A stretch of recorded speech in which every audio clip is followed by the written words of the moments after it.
From journalists to researchers, ordinary Ukrainians have taken up arms to repel Russian attacks on the country.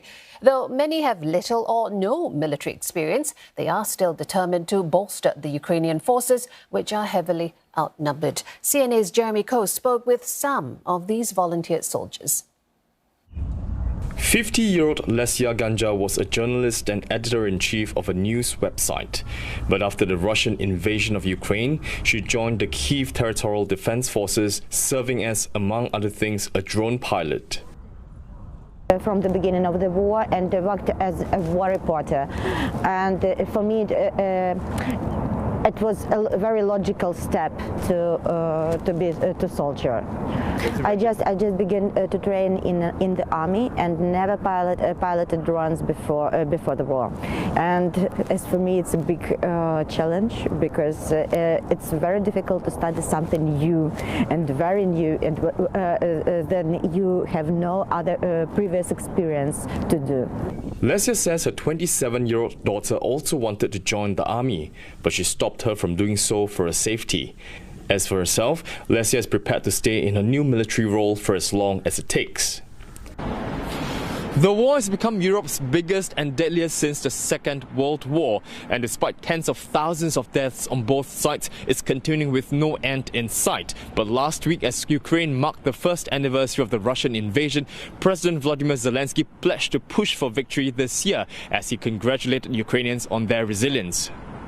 Volunteer soldiers like 34-year-old Bohdan Shubnenko remain determined to push all Russian troops out of their country. He was a researcher before the war and is serving as an infantryman now. I have no another choice. This is my country. So Russians came to kill us, all of us, and I have no choice. Only one thing I was able to do, to go to the army and protect my country, my home. Bohdan says because the invasion took place so quickly, he barely had time to train as a soldier. And just a week after the invasion, he was involved in his first battle near Kyiv. I really understand what is really important for me and what is really not important. Very easy to lose the life.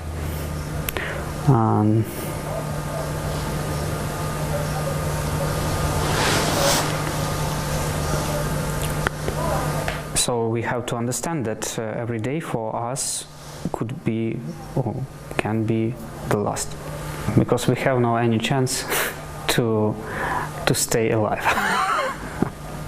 And I think we already win, because we have our freedom and our independence. But it's not just Ukrainians who are helping with the war effort. Mamuka Mamulashvili, the commander of the Georgian National Legion, tells me he has volunteer soldiers from more than 30 countries. He says they are involved in special operations and working on the front lines, fighting for Ukraine. I speak personally to each of them before joining us. They are having an interview with me. And after the interview, I decide if they might be accepted or not, because we do not accept any guys with any radical views like racists, Nazis, or whatever they are, because it is a team, it is a family, and they have to be working as the whole team. Fierce fighting is still going on in parts of eastern and southern Ukraine, as analysts say the conflict has settled into a grinding war of attrition. Jeremy Coe, CNA, Kyiv.